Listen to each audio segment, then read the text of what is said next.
Cho'ng tipdagi vahimalik ovozliq asar O'lim poli. 1-kitob. 31-qism. Tianjan so'q qilib qo'ydi. Bir qo'li darhol bir g'alati qo'lni chimdib chiqardi. Bu ayol olvosdan qo'rqib qattiq tirkishib yotadi. Lekin maydasiga bir seriq tumar chaploqliq bo'g'ashqa qechib ketish uyoq tursin. Madirlashmi tezki to'xtaydi. Jenaka, u mening ocham. Bu chaqda sirtdan tonish bir ovoz anglandi. Men Tianjanga qarab beshimni ko'tarib qarasam, birmi odam yo'q ekan. Lekin ovoz anglandi. Men bu ovozdan amalsiz og'riq azobini his qildim. Tianjan qo'shilmasini turdi. Ovozi yanada so'q edi.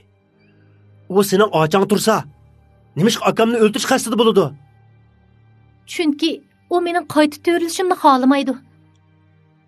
Jean-Pierre'ning ovozi davomli olandi. Hayron qoldi. O'tganda Jean-Pierre o'zini opasining yolg'iz qizi degan ajab tuyg'usizlar bir odis paydo bo'lib qopdi. Men Tianakamning uyidan chiqib, yarim yo'lda ocham tutib oldi. Men hozirgacha opamni ko'rmadim. Tianjan qo'shinmasini turdi. Uy ichi jimib tintasqqa cho'mgan bo'lib, faqat ayol olvosining titrab turgan ovozla anglanib turardi. Tianjan xeyli uzun sukut turgandan keyin ondan yig'izlashdi. Uning ochingiz yo'q emaslik bilan karim yo'q. Lekin tunigun oqshom u inimning jinnini olmoqchi bo'lgan. Men qo'yib yetay desammi, lekin u unimaydi. Dedi. Uning so'zi oyoqlashmay turibla yana bir parcha seriq tumar bulg'ondagi ayol olvosiga chaplandi. Yo'q, Jenaka, o'tinib qolay. Ochamning jinnini qo'yib etsingiz. Tuyuqsiz atrofda ko'kish tuman paydo bo'lib, Jean-Pierre'ning yerim so'zuksimon badani paydo bo'ldi. U chiroyli ko'zlarini bizga tikib, tizlanganicha yalvorib yig'laydi. Qo'yib et! Jean-Pierre, siz tumar chirg'ini ezib, ondan inimni bu yerga aldab keldingiz. Ochingiz bo'lsa, inimni o'ltirish tayyorlandi. Sizning menga yalvurish salohiyatiniz yo'q. Chunki sizim qo'lchimoqchi. Tianjan so'q kuldi. Undaq emas. Jean-Pierre'ning ko'ngli yerim bo'lib yig'lab ketdi. Uning sabiy chiroyi tatirib ketgan edi. Yana muttahamlik qilyapsiz? Siz boshda behuda gaplarni qilib yurdingiz. Inimning estashiqidan foydalanib, uni oldidingiz. Onamning yolg'iz qizman deb yilindingiz. Endi bo'lganda ochilik bo'lib qopsiz. Mushu sizniki samimiyatmi? So'zlagan siri Tianjanning g'azabdan bo'yin tomirlari ko'pishga boshladi. Sen ikkimizni o'ltirishni o'ylab baxmagan deyalamsa? Jenaka, rostilla undaq emas. Men sizlarni aldab baqqan, lekin o'ltirishni o'ylab baxmagan. Ras? Men Jean-Pierre'ning yalvorayotgan holatiga qarab, ulug' kichik tinib qo'yib, mo'risiga shaploqlab qo'ydim. Bo'ldilar, biz qaytib ketaylik. Tianjan menga qarab qo'ydi. Chiroyidagi g'azab yonmagan bo'lsa-mu, lekin yanada beshini lang'ishdi. Tianjan ikkimiz qorong'u yotoqdan chiqib, o'z yotiqimizga qarab mangdiq. Jean-Pierre darhol yetib keldi. Uning qip-qizil ko'zlaridan samimiylik chiqib turardi. Rahmat, sizlarning bu qilgan yaxshiligingizga men cho'qim javob qaytaraman. Bo'ldi, hojati yo'q. Siz jin, biz bo'lsak odam. Buningdan keyin aloqa qilishmaydi. Munosabat emas mushunchalik bo'lsin, dedim orqamga burilib. Jean-Pierre yig'lab ketdi. Uning yerim suzuk badani iniq emas edi. Yo'q, Tianaka, ocham sizni o'ltirishni o'ylab baxmagan. Siz bilan Jenakam mening shafoatchilarim. Qandaq, ko'ngling yerim bo'ldimi? Yotoqqa yenib kirgandan keyin Tianjan tamokidan birini tutashtirib, karvatga yo'linib turib so'radi. Men beshimni chayqadim. Jean-Pierre'ning qiynalgan yeri bor. U menga askartib qo'ymoqchi bo'lgan. Lekin ko'rinishga amalsiz qolgan. Bu ishda uning birdan-bir xatoligi balkim shu chaqda bizni oldigan bo'lishi mumkin. Buning karoyti chaqliq, ishqilab bundan keyin ko'rishmaymiz. U jin bo'lsa-mu, yarasi saqaygandan keyin qayta to'rilaversin. Qo'limni kelganini qilib bo'ldi. Keyin ishlar taqdirga bog'liq. Tianjan mening kep qilmaganligimni ko'rib eg'iz ochdi. Bilamsa, men yangi gump o'ganganda tunji jinni uchratdim. Umu bir ayol olvas dedi. Bek chiroyli edi. Bo'libmi uning ko'zi intayin chiroyli bo'lib kulib turardi. O meni bek yaxshi ko'rdiganligini, menga hamroh bo'lishni xohlaydiganligini aytdi. Anangni shu chaqda uning so'zlariga ishondim. Ishondim degandan ko'ra, uning o'sha jon olg'ur ko'zlariga mast bo'ldim desam bo'ladi. Keyin qandoq bo'ldi? Tianjan beshini chayqadi. Keyin uning menga yiqilishdagi maqsadining ustozimni o'ldirish uchun ekanligini bildim. Men bek azoblandim. Bu mening jin bilan bo'lgan tunji muhabbatim edi. Uning bilan ko'rishganimga 2 yil bo'lib qoldi. Dedi u tamakisini kuchab sho'rg'ash. Sen qo'yibdingmi? Qiziqib so'radi. Shundoq, men qo'yibdim. Tianjan ulug' kichik tenib qo'ydi. G'alit ish. Anangni sen bilan hali qayerga borganda uni yana uchirtib qoldim. Yana qo'yibdingmi? O'zim tutolmay so'radi. Shundoq, Peqir ilgari uning bilan birga bo'lgan. U chiroyli ko'zlarini chimilditib yig'layotsa, rahim qilmay nima iloj? Men ayollarning yig'lishidan bek bezor. Kelar qitim uni yana uchirtib qolsam, men uni cho'qim yo'qdimi? U nimishqi ustozingni o'ldirdi. Chunki ustozim uning dadasini o'ldirgan. Shuni qisas olmoqchi bo'lgan. Tianjanga qarab kulib ketdi. Aslida Tianjanning mundaq romantik hikoyasi bor ekanda.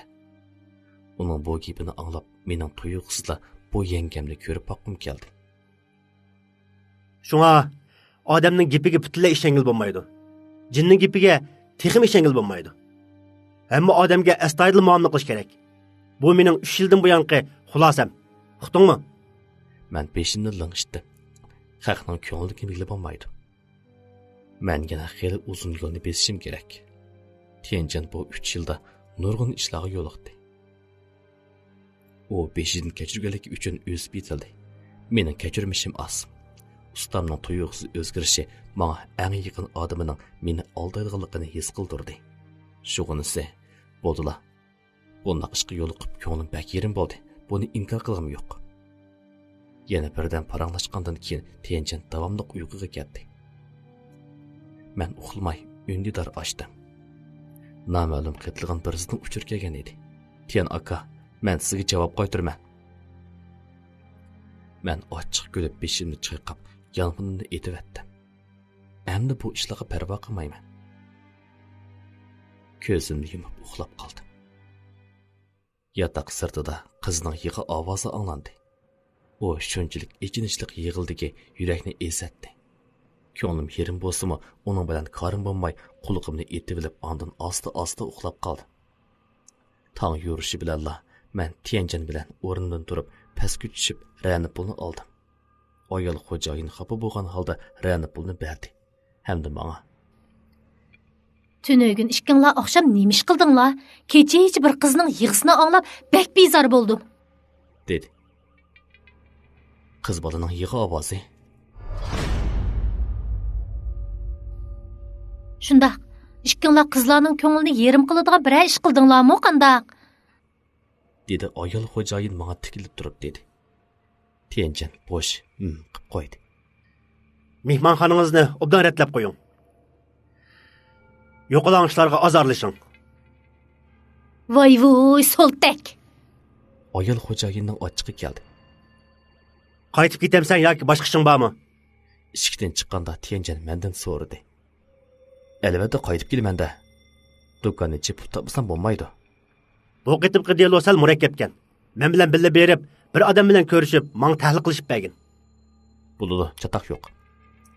İkimiz taksi to'sib, poyezd stansiyasiga berib, manzilga qarab yurib ketdik. Tianjanning deyishicha, g'alati ishlarni tekshirish adatida delo bir qadar ko'p bo'lib, aldirash yuriydi ekan. Gepining o'ramdan qaraganda menimi atrofga qatnashib taklif qilganligi chiqib turadi. Men yanada bo'ldi qilay, chunki mening unda iqtidorim yo'q. Ham onamni topadigan ishim bor. Bu ishlarni keniga so'rasam bo'lmaydi. U yerga borgandan keyin Tianjan bir telefon berib, biz udulli mashinaga o'ltirib bir oshxonaga berib saqladik. Tianjanning boshliqining familiyasi Lo bo'lib, Tianjan uni Lo bosh direktor deb chaqiradi. Oldingi qatim Tayyashning shu mas'uliyatlar tarafidan bulab ketilishidan Lo bosh direktorning qattiq ochiq kelgan edi. Lekin Lo bosh direktorni hayron qoldirdigani shu mas'uliyatning odamlari tashabbuskorlik bilan uning bilan aloqalashib, Tayyashni pulga setib olishni aytdi. Lo baş direktorning o'zi o'tirg'i chiqishi afsiz bo'lg'achqa, u shu ishlarni bartaraf qilish uchun Tianjanni bu yerga avatgan edi. Shunga bugun Tianjan Lo baş direktorning o'rinlashtirmasi bilan shu masibining odam bilan ko'rishga kelgan edi. Tayyosh degan bu narsani menimi ko'rgin ba, hatto yeb baqsam deyman.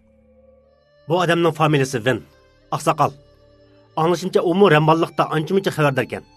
Shunga men seni men bilan birga kelsin dedim. Dedi Tianjan Ven familiyalik tegi kelmagan fursatdan foydalandi. Men kulib turib beshini langishdim.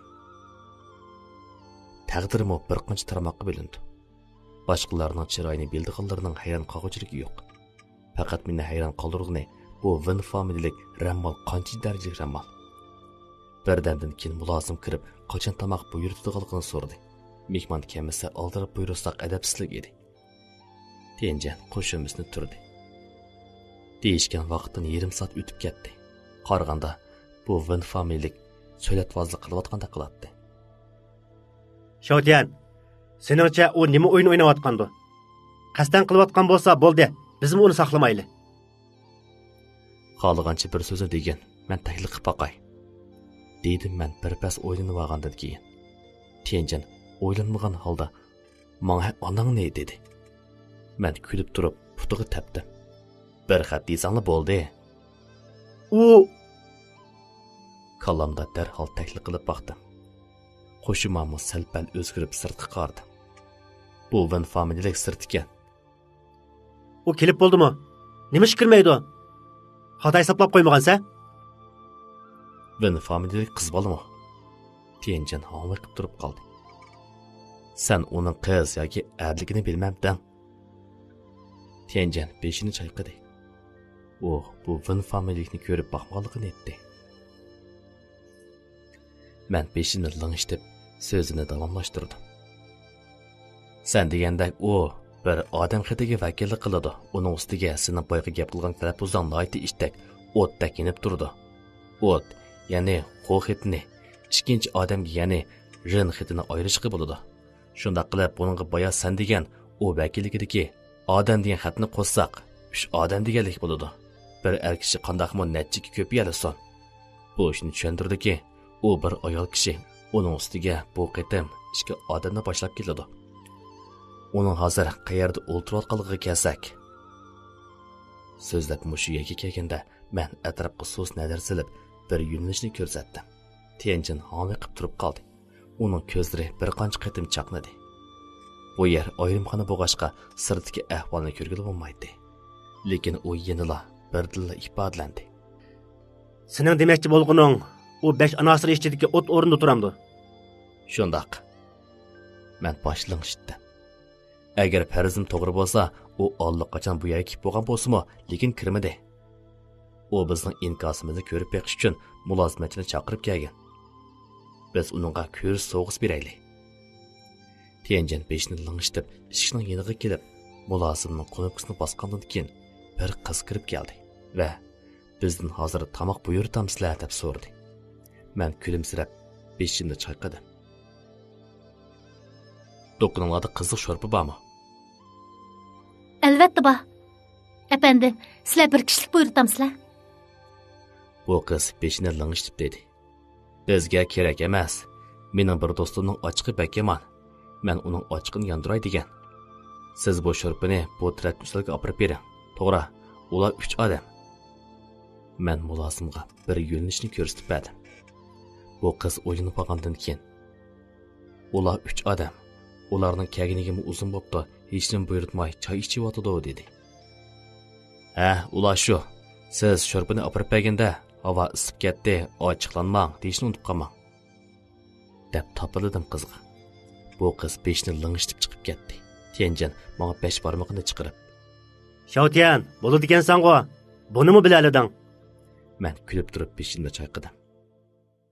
Bu ayol bizga popozi qilmoqchi, shunga biz uningga o'zimizni ko'rsatib qo'ymasak bo'lmaydi. Yana kelib, uning ochiqi yomondek sho'rp ichishga mos keladi. Ha, qaltis.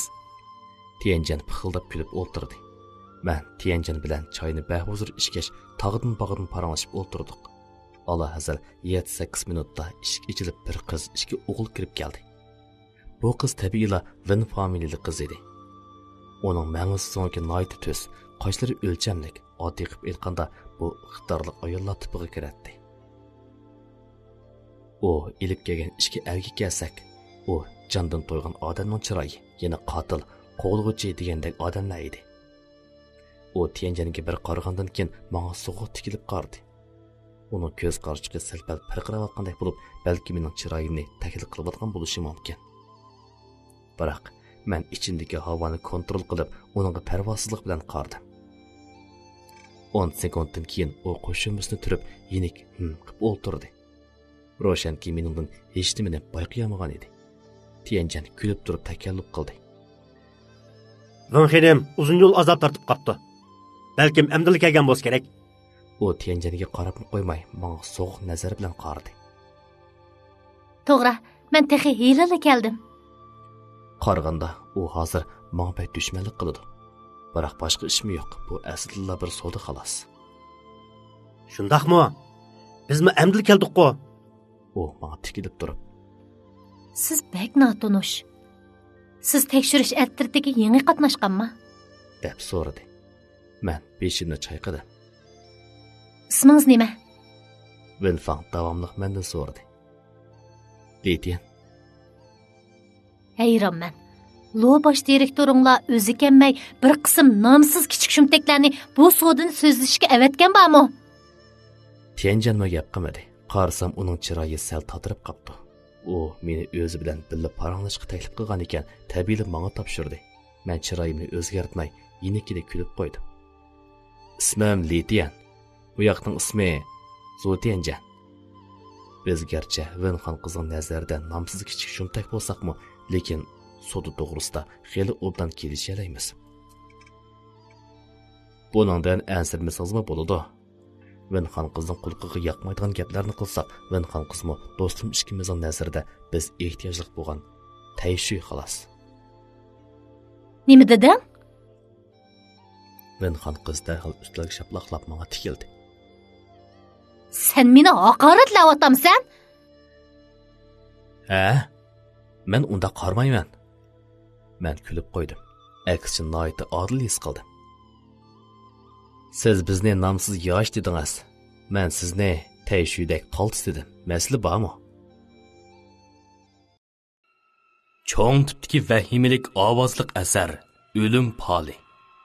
1-kitob. 32-qism. Siz bizni nomsiz yosh dedingiz. Men sizni tayshuydek qaltis dedim. Masala bormi? Bu ayol chiroyini purishtirdi. Bir jup ko'zi xuddi odam yeydigandek alpozda edi. Sen meni haqoratlading. Bu sodini men qilmayman.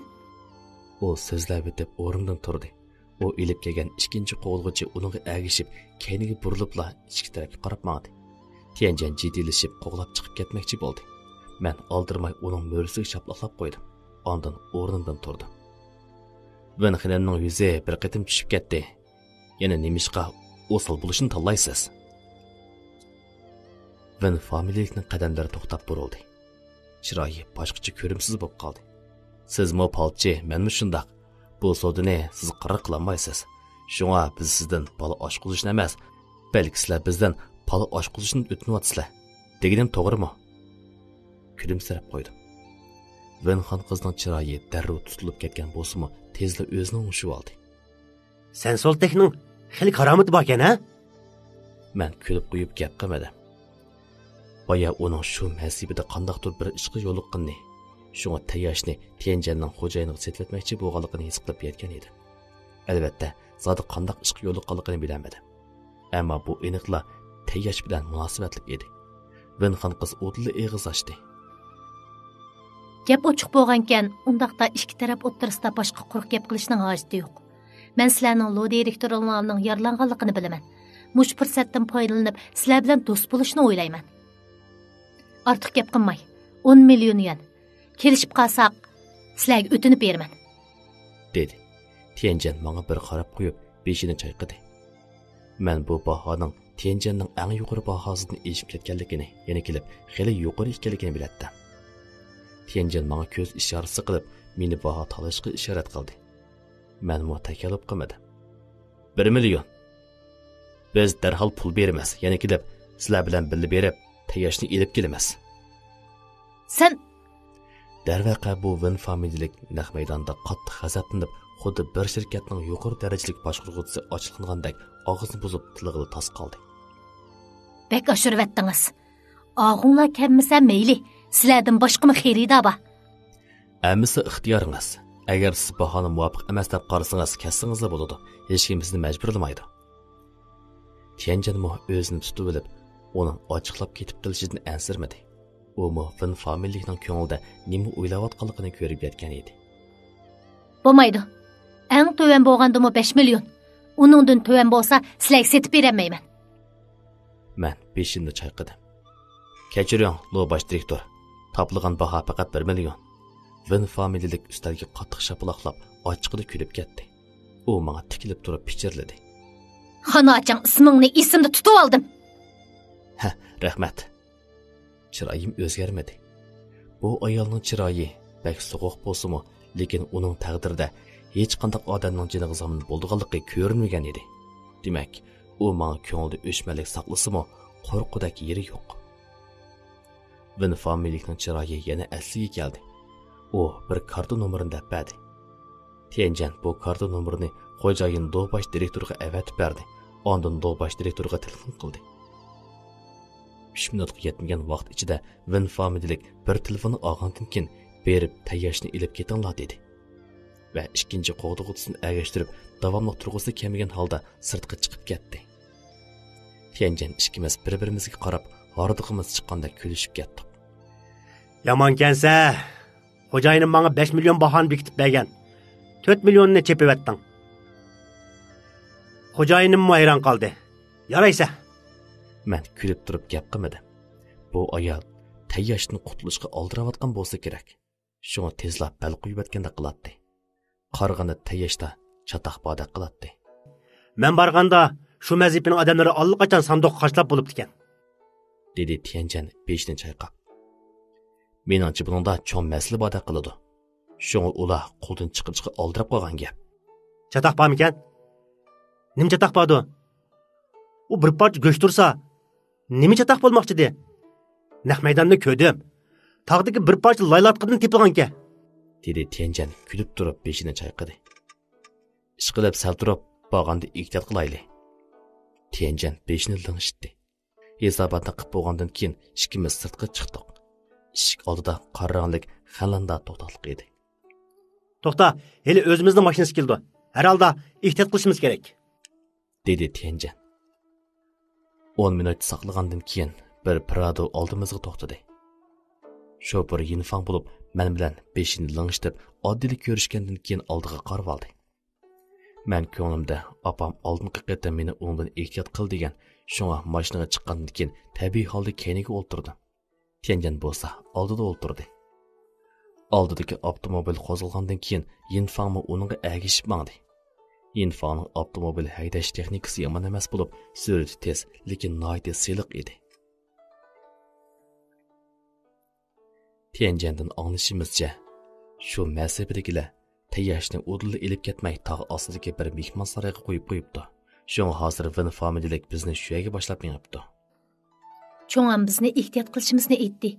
Tayyoshda masal bo'lishi mumkin. Dedi mashina haydagan Yinfang tuyuqsiz yig'iz ichib. Tianjanning chiroyi sal o'zgarib, orqani ko'rish aynakidan menga qarab qo'ydi. Men mo'ramni qisib qo'ydim. Tayyoshda masal bo'lsa, cho'ngam uni nima setib oladi? Buni menmi aniq bilmayman. Men tayyoshni bayqagan joyga berib bir oz kuzatgandan keyin yer sharoitining bir oz nacharligini his qildim. Lekin konkret qilib aytganda tayyoshni ko'rsam, ondan jasmlashtira olmayman. Dedi Yinfang so'zini davomlashtirib. Uning bu gapini anglab, tayyoshda darvaqa mas'ul borligini jasmlashtirdim. Shu masifadagilar badal to'lashga qaramay, tayyoshni tortib olgan turuqliq yana bundoq tuvan bahoda setivatdi. Demak, buningda mas'ul borligi aniq. Lo'bash direktor tayyoshga bak ehtiyojli bo'lg'achqa bu savdoga ma'qul bo'ldi. Yo'l bo'yi gap qilmadi. Taxminan 1 soatdan keyin deraza sirtiga nazar tashlab, yiroqda bir tog' borligini ko'rdim. Heliqi tayyosh shu tog'dan bayqilgan bo'lishi mumkin. Bu taqdir omad. Yana 10 minut mangandan keyin yiroqda ancha cho'ng bo'lmagan bir mehmon saroy ko'zga chiliqdi. Oldi tarafdagi mashina to'xtab, Vinxon qiz bilan uning qo'g'diqutisi mashinadan tushdi. Bizmi tabiiy holda tushdik. Vinxon qiz bir ig'izmi gap qilmay o'dilla mehmonxonaga kirib ketdi. Tianjan ikkimiz bir-birimizga qarab o'tgandan keyin keyindan agashdik. Mehmon saroyiga kiribla hamiyib qoldik.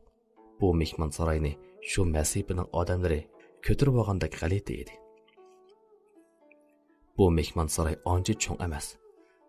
4-5 qavatlik qo'dayman. Kirgandan keyin mehmonxonaning hamma yeriga ko'k bambuk qadalgan. Uning ustiga bambuk xodining ostidagi yerdan 5 so'm yiroqlikdagi yerga bir tal qizil siziq bog'liqlik bo'lib, kishiga sirliq ham vahima his qildiratdi. Tianjan bilan Yinfang buni ko'rgandan keyin qo'shimizdan turdi. Men hech nimani tushunmadim. Faqat davomli agishishga majbur bo'ldim. Zaldagi dam ilish rayonida chiroyida hech qanday ifoda yo'q 4-5 er bar turadi. Qaraganda ularmi shu masibining odamlari bo'lsa kerak. Ular uchimizga so'g'uqqina qarab qo'yib, ko'rmasga silib davomli sirtqa qardi. Uning ustiga lift eg'izda yana ishga er qo'g'ilg'ichi bor edi. Men bu binoda intayin jiddiylikni his qilyapman. Ular tayyashni qo'g'dash uchun mushundoq kuch sarf qilgan turuqliq yana nima uchun arzon setib o'tadi? Vin familiyalik bizni bir uyning oldiga boshlab keldi. U yerda necha qorovul bor bo'lib, Vinxon qizni ko'rgandan keyin eshikni ochdi. Vin familiyalik bizga qarab qo'yib, udul kirib ketdi. Yotoq odatdagi mehmon saroylarining yotiqi edi. Biroq u uyga kiribla oldi bilan bir temir sandiqni ko'rdi. U xuddi beliq savdogari ishiladigan sandiqqa o'xshaydi.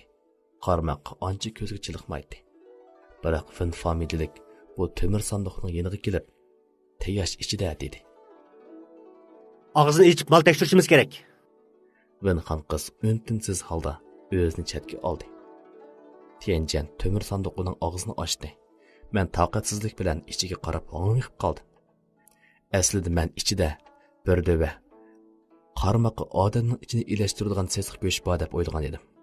Lekin odam giyohga o'xshaydigan narsa ekanligini o'ylab boqmabdi ekanman. Uning teni oppoq, xuddi kauchuk o'yinchoqlarga o'xshaydi. Turqi odamlarnikiga 70% dan 80% o'xshaydi. Beshi, puti, qo'li bor, yana kelib yuzidagi 5 a'zosini g'uva ko'gilib latdi. Agar bir xil xushburoq bo'lmagan bo'lsa, men texi lozimatlik narsa deb qilishim aniq edi. Infam uning yoniga keldi. U buni ko'rgandan keyin chiroyi o'zgarib, cho'nqir bir tanib olgandan keyin o'z-o'ziga pichirladi. Odam siyoqidagi tayyosh. Sizningcha men buning tayyosh ekanligiga ishonamanmi? Bizni xohlagancha ahmoq qilmoqchimi? Dedi Tianjan Vinxon qizga gumon nazari bilan qarab. Tianjan to'g'ri deydi. Tayyosh oddiy qilib aytganda go'shlik mehrga yoqdir. Yuqorida aytib o'tganimizdek, Qin Shuang nurg'un odam kuchi ajratib, xiyim xatarga qaramay izlagan mangu qiyrimaslik to'g'risi. Bo'libmi odam siyoqidagi tayyosh intayin qimmatli bo'lib, davlatimizga qadimiy jungi do'rgaligiga oid kitobda umrni uzartishdagi haqiqiy xislatlik dora 1000 yilda bir paydo bo'ladi deb xotirlangan. Shu masibining bundoq oz uchraydigan narsani bundoq osonla bartaraf qilishi meni bakla hayron qoldirdi. Vinxon qiz beshini chayqadi. Buning haqiqatan odam siyoqidagi tayyosh ekanligida shak yo'q, lekin u boshqa bir turi. Tianjan qo'shimimizni turdi. Bu nima deganingiz? Vinxon qiz mundaq dedi. Nayta oddiy, odam siyoqliq tayyosh ikki xilga bo'linadi.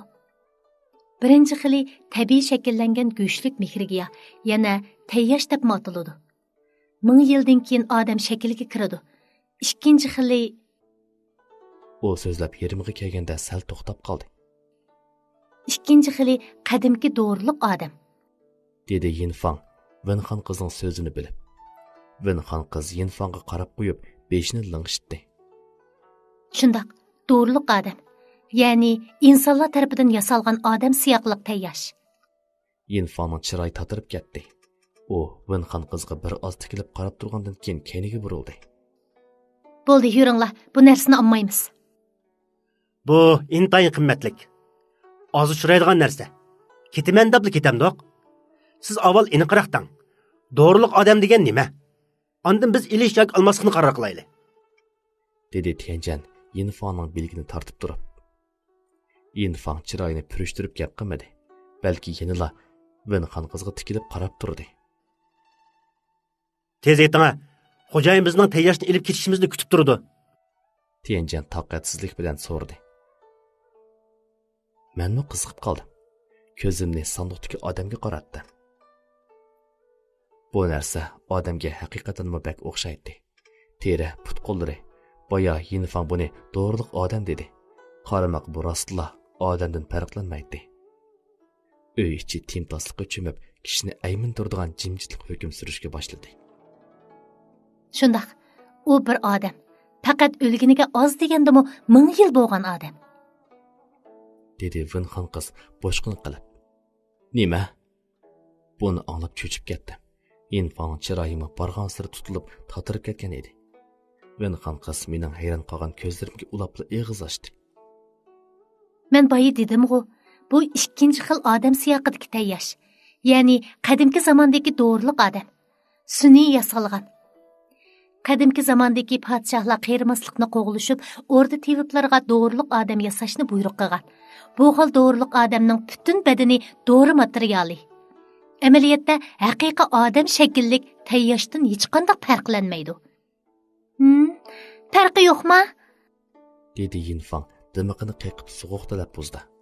Siz nurg'un narsalarni yushiryapsiz, shundaqmi? Vinxan qiz mo'risini qisib qo'ydi.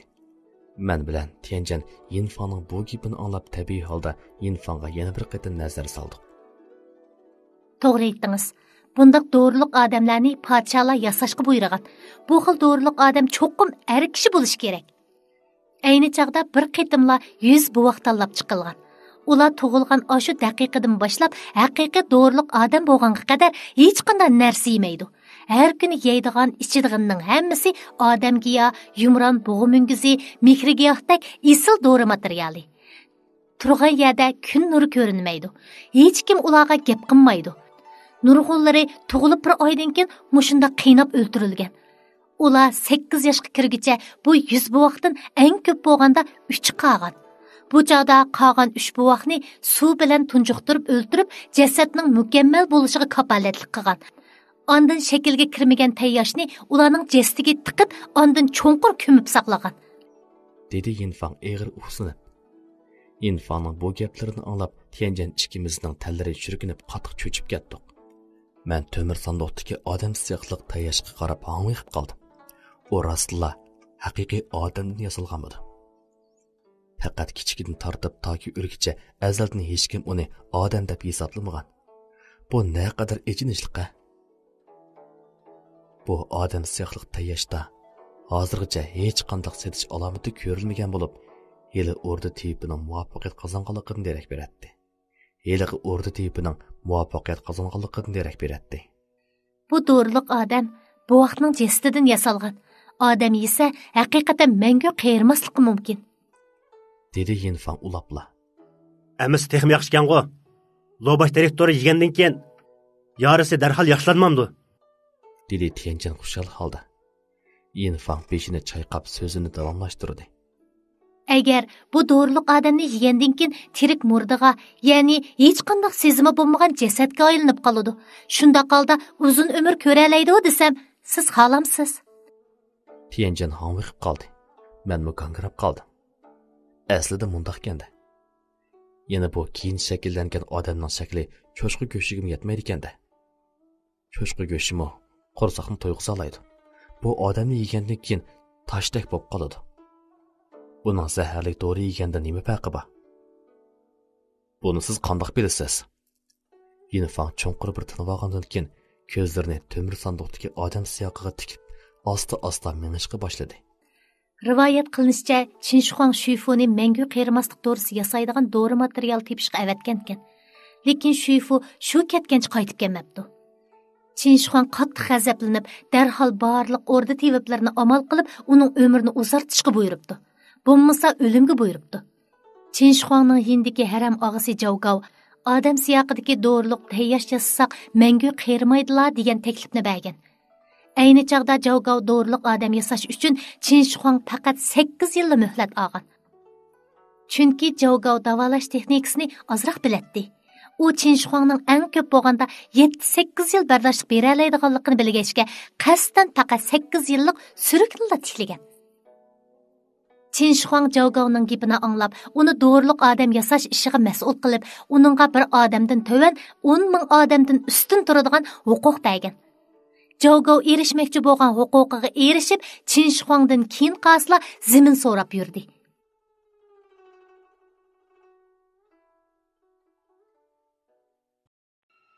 Cho'ng tipdagi vahimalik ovozliq asar O'lim poli. 1-kitob. 33-qism. Qin Shuang Zhaogao'ning gapini anglab, uni doğruluq odam yasash ishiga mas'ul qilib, uningga bir odamdan tövan 10 ming odamdan ustun turadigan huquq bergan. Zhaogao erishmoqchi bo'lgan huquqiga erishib, Qin Shuangdan keyin qasla zimin so'rab yurdi. U Qin Shuangning bu ishlarni bayqab qolmasligi uchun bir tarafdan rostilla odam siyoqidagi tayyashni yetishtirib chiqdi. Afsus, Qin Shuang jon uzish oldidimi, odam siyoqidagi tayyashni yeyish fursatiga erishamadi. Doğruluq odam mangu yer ostida banit bo'ldi. Faqat 300 yildan keyin yana bir podshoh bu doğruluq odamni yer tegidan qo'lab chiqdi. So'zlab bu yerga kelganda Yinfang to'xtab qoldi. 300 yildan keyin bu podshoh Sunxoni Liujunmi? So'rdi Tianjan hayron bo'lgan holda. Men bu ishlarga tanqibot atdim. Tarix o'qiganlarning hammasi Sun podshohi Liujunning 35 yosh umr ko'rganligini biladi. Tarixiy kitoblarda kesel bilan o'lgan deb xotirlangan. Acaba odam siyaqliq tayyashni yeb o'lganmidi? To'g'ri, dal shu. Yifang beshni lingshitdi. Bu tayyash yillarning o'tishi bilan bevosita sezimi yo'q bir go'shga aylanib qoldi. Uni yegan odamning umri uzun bo'lish uyoq tursin, aksicha murdiga aylanib qoladi. Rivoyat qilinishicha, keyingi navbatdagi podshoh Liuzi qasdan Liujunga yegizgan bo'lib, taxtni tortib olish qasdida bo'lgan. Tianjan ikkimiz ixtiyorsiz bir-birimizga qarashib ketdik. 1000 yildan ortiq vaqt o'tibdi. Bu ishning rostligini kim bilsin? Jazmlashtiramiz. Buni uningdan so'rasangiz bo'ladi. Yinfangning bu gapini anglab, Tianjan ikkimiz tabiiy holda Vinxan qizga tikilib qardik. Shundaq, uning degani to'g'ri. Buni bir mazgil yesa murdaga aylanib qoladi. Vinxan qizmi inkor qilmay o'dilli javob berdi. Va Bo'ldi. Endi sizlar uni ilib ketsanglar bo'ladi, dedi. Tianjan Lobash direktoriga telefon berib, uning fikrini so'rab boqmoqchi bo'ldi. Pulni u chiqarg'ashqa qaror chiqarish huquqi albatta shunda. Yana yushirayotganlaringiz bormi? So'radim Vinxan qizning yoniga kelib. Yo'q, bildiganlarim shunchalikla. Men Vinxan qizga yaqinlashib, uning qosh cho'qqisining yuqorisidagi o'rinda tuyuqsiz bir xil sakrashni aniq ko'rdim.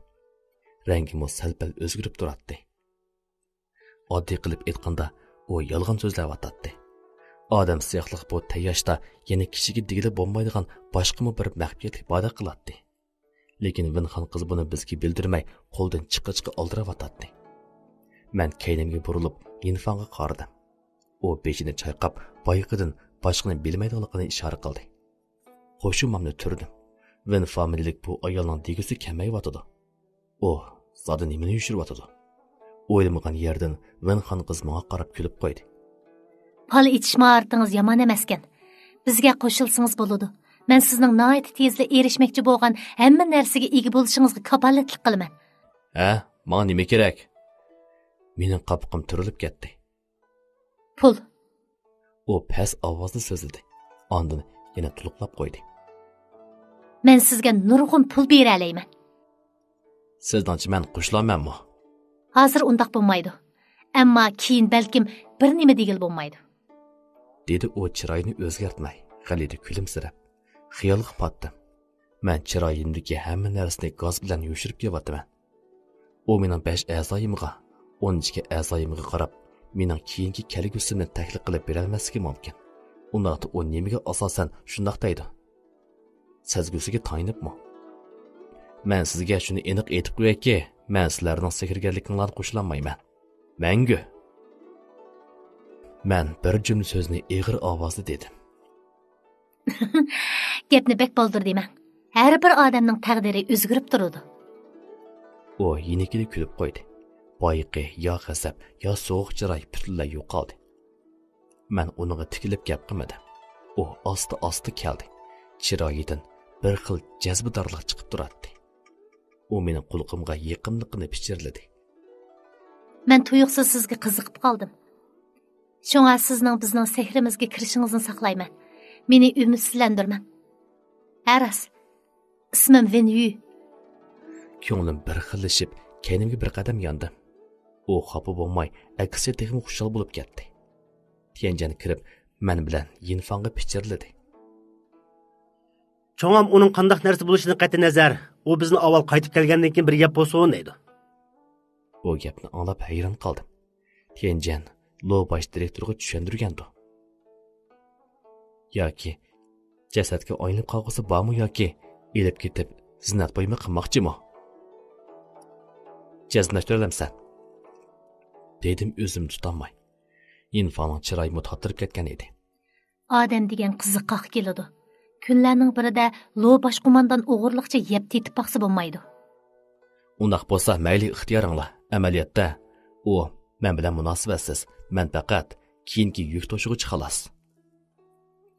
Men odam siyoqidagi tayashga qardim. Tianjan to'mir qutining og'zini yopdi. Ikki boshni ko'tardik. Ancha ig'ir emas edi. To'mir qutining ig'irliqmi 50 ching atrofida edi. Biz uchimiz uydan chiqib, ixtiyorsiz keyniga burilib, ben uyga qarab qo'yib, qo'shimimni turdim. Ishkinglar tushib meni saqlab turinglar, dedim Tianjan bilan Yinfangga. Yinfang burilib menga qaradi. Nima? Uni urg'un bormi? O'zingni besib ol. Uning qiz bola ekanligiga qarama. Anglasam Tayjan gumbus mashq qilgan ekan. Sendan nechsik tetib qolarmi ekan? Ishingni qila. Men hiliqidek ayollarni urdigan odammi? Onunğa deb qo'ydigan bir ig'iz gap esim kelib qoldi xolos. Seni lift ig'izni saqlayli. Agar urushib qolsang, o'dil chaqirsang bo'ladi, dedi Tianjan. Bildi. Yinfang bilan Tianjan sirtqa chiqqandan keyin men keynimga burilib, Venyuga so'z qardim. U qo'shimizni turib, qo'lini pulanglatib edi. Uydagi qo'g'dug'ichi bir qarab qo'ygandan keyin darhol chiqib ketdi. Uyda uning bilan ikkimizli qoldik. Nima? Men bilan ayrim deyishgan nima muhim ish bor edi? U bir o'rindiqni tortib o'ltirg'ach kulib turib mendan so'radi. Ovozim yaqinliq edi. So'da qilayli. Venyuning chiroyidagi tabassum masxaraga aylandi. Sizning nima deyishingizdan qat'iy nazar, men sizning men bilan savdo qilishga salohiyatingiz bor deb qaramayman. Shundaqmi? Menmi bir o'rindiq tepib o'ltirdim. Albatta, agar siz shu mazhabiga qo'shilishni xohlasangiz, siz degan savdoni zo'rmi-zo'r anglab baqsam bo'ladi. Venyu to'liqlab. Men miyqilib kulib qo'ydim. Agar men sizga pat arda bir cho'ng bola qazoqqa uchraganligimizni aytsam, anglashga qiziqamsiz. Bola yapet, nima deb jo'ylayapsiz? Venyuning qo'shimsi turildi. Uning chiroyidagi masxirlar ko'zni yumib ochqicha yo'qab ketgan edi. Men chiroyimni o'zgartmagan holda so'zimni davomlashtirdim. Sizni tunji ko'rgan chig'imda hayotingizni taxminan hisoblab chiqdim. Oddiy qilib, mundaq 8 so'z bilan ta'sirlashga bo'ladi. Qaysi 8 xat? Venyuning bir jib ko'zi menga tikildi. Avval nur chechish, ondan g'am besish. Bu faqat palselish xolos. Taqdirimni bilalaydigan holda emassan. O so'zlarimga ishonmaganda qiladi. Men beshimni chayqadim. Boshda sizni ko'rganda peshonangizdan nur chaqnab turadi. Lekin do'stim bilan ikkimiz tayashni ko'tarib manganda o'ndir o'chdi. O mening bu so'zimni anglab, ixtiyorsiz peshonasini siladi. Boya tagappurligidan asla asar qilmagan edi. Davomli so'zlayvering. Bu balo qazoning bishoratimi? Men peshini ling'ishdim. Shundaq, jahonning ishlari turoqsiz bo'ladi. Taqdir hamon o'zgarib turdi. Sizning baloyi ofatlaringizni men umuman ko'rib yetalayman. Kasallik emas, tabiiy ofat emas, balki qasdga uchrash. Venyuning chiroyi tutilib ketdi. Men sizga bir yo'lni ko'rsatib beray. Siz bu balo qazodan omon qolasiz. Uning ustiga sizning hech qanday ziyonkashlikka uchramasligingizga kafolatlik qila olaman. Lekin siz bana odam siyoqda yashning boshqa sirlarini aytib berishingiz kerak. Bir minut sukut turgandan keyin Venyu tuyuqsiz kulib qo'yib, endiki ustaldagi romkani qo'liga ilib, o'ziga bir romka qo'ydi. Hamda asta bir yutum ichdi. Siz hal qila oladigan ishni menma hal qila olayman. Siz ko'rsatgan yo'lni menmo hisoblab chiqa olayman. Ondaqda paranglashqudak yeri yo'q ekan, ham sizga omonlik tilayman. Men asta o'rnimdan turib, ondan burilib sirtqa qarab mangdim. Eshikning oldiga kelganda Venyu dimiqini yeni qiqib yutilib qo'ydi. To'xtang. Ha? Men kulimsirgan holda beshimni burab Venyuga qardim. Sizga 100 ming yuan beray. Pal ichib bering. Kechiring, bugun pal ochamayman. Men beshimni chayqadim. U birdila menga yaqinlashdi. Bir xil ayolcha o'xish biroq vujudimga xush kayf tarqagandek bo'ldi. Men qopiqimni turdim. Keynimga yonmadim. Faqat uningga so'z qarab turdim. Odam tepib sizni o'ltirib o'tishimdan qo'rqmamsiz? Venyuning ko'zlaridan yovuzlik chiqib turardi. Men beshimni chayqadim. Venyu menga birdam tikilib qarab turgandan keyin birdila jimib ketdi. U xeyli uzoqcha tikilgandan keyin yuvashlik bilan asta pichirladi. Bu ishqa men ega bo'lolmayman. 3 kun muhlat bering. O'yinib boqay. Bo'ladi. Men beshimni ling'ishtimda keynimga burilib, eshikni ochib chiqib ketdim. Tianjin mening chiqqanimni ko'rib, dedi. Venyuning qo'g'dig'utisimi menga hayronlik bilan qarab qo'ydi. Shuncha uzun nima qilishdinglar? Qaraganda u seni bo'shnurga o'xshamamdi, dedi Tianjin menga qosh ko'zni o'ynatib. Menga neri? Mashina orqa sandig'iga tayyorlangan sandiqni besib mashinaga chiqdik. Yinfang yanada mashina haydadi. Tianjin ikkimiz keynida o'tirdik. Garchi bu so'jini muvaffaqiyatli tamomlagan bo'lsaqmi, lekin hech kim eg'iz ochmadi. Yinfang yiroqdagi toqqa qarab qo'ydi. Xuddi odam siyoqi bak yosh bo'lib ketgan joyini ko'rib boqqisi kelganda qilatdi. Mashina ichida xeyli uzun sukut turgandan keyin Tianjin tuyuqsiz menga Shotian, xo'jayin sen bilan ko'rishmoqchi ekan, dedi. Men bilan ko'rshamdikan? Ko'p o'ylama. Tamoq yeymiz shu. Bir odam bilan tanishishmi yaxshi ish. Uning ustiga cho'ng'an bo'ladigan odam. Taxminan 2 soatdan keyin mashina hashamatli doji oldida to'xtadi. Bu Lo bosh direktor har holda g'ayriy ishlarni tekshirish atritining yuqori qatlami bo'g'ashqimikin turadigan joyimi pek isil edi. Uzun yil tog' orasida yashab kelgan mendek sahraliq tompay bu hashamatchilikdan og'zim ichilib, ko'zim chiqib ketay deb qoldi. Bu uyning sirti qarmaqa odatdagicha, tannarxi ancha yuqori emas. Eshik oldiga bir necha tub ko'chat tikilgan bo'lsa-mu, qarmaqa nihoyatda salobatli ko'rinadi.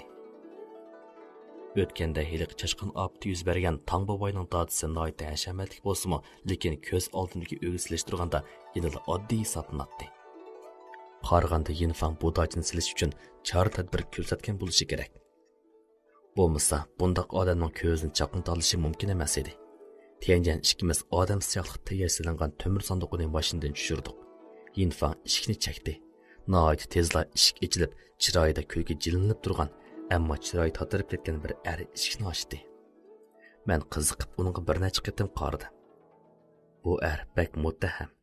Yeshi 40-50 dan oshgan bo'lsa-mu, lekin chiroyidan qizlarga amroq suyuq, shalloqligi chiqib turadi.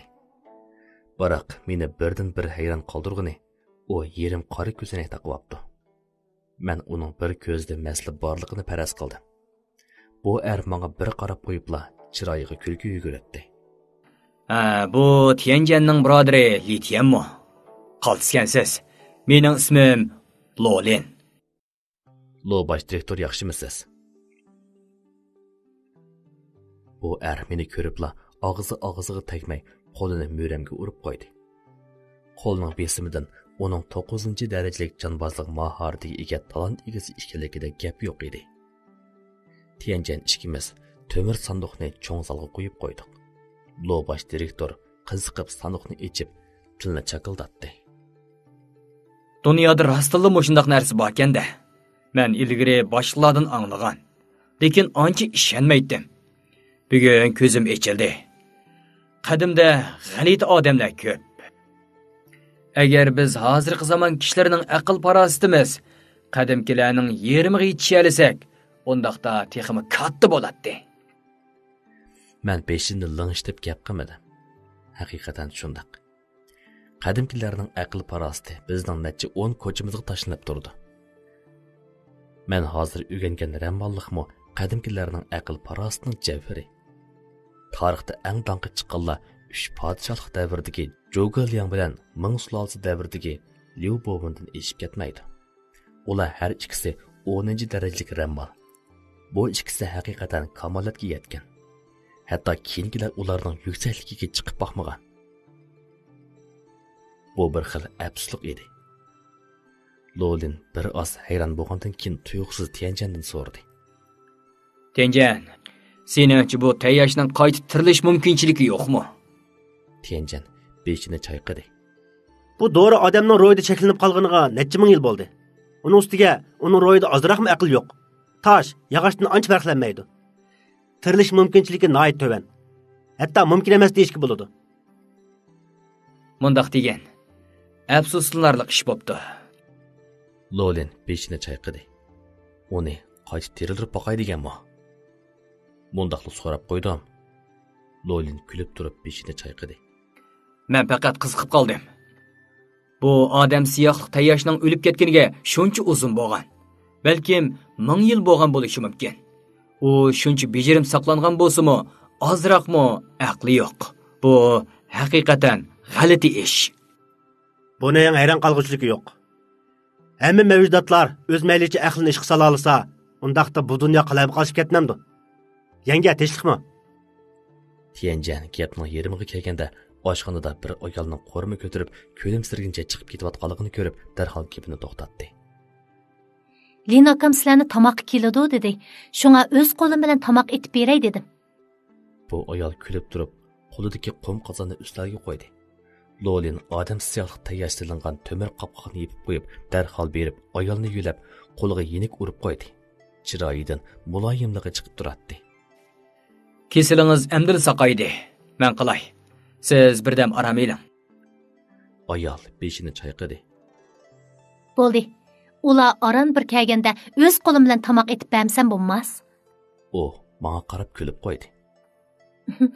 Siz Tianjanning kichikidan tortib cho'ng bo'lgan qeyrindishi Li Tiang'u deyman. Shundoq yenge. Tuzitqinman. Mening ismim Han Nojun. Meni Nojun acha desingizli bo'ladi. Ma'qul Nojun acha. Undaqda siz nima yeyishni yaxshi ko'rsiz? Men hozir sizga aytib beray. Bo'ldi. Mushlar yetarlik. Bo'lmasa deb qo'ysangiz kelar qatim kelishingizni aytib beray. Ko'k mush go'sh qilamsiz? Dedim men o'ylanib. Bo'ladi. Paranglashqash yegishtiringlar. Qog'ini yilila tayyor bo'ladi. Han Nojun kulib turib oshxonaga chiqib ketdi. Uning kirib ketganligini ko'rib uf tortdim. Han Nojunning ta'li qochgan, oddiy qilib aytganda, uning sog'lomlik taqdiri pek nachar ekan. U kasalning dardini yetkuch tortibdi. Biroq u intayin mehribon bo'lib, opamni aslatib qo'ygan edi. Qandaq? Uningga palsep baqdingizmi?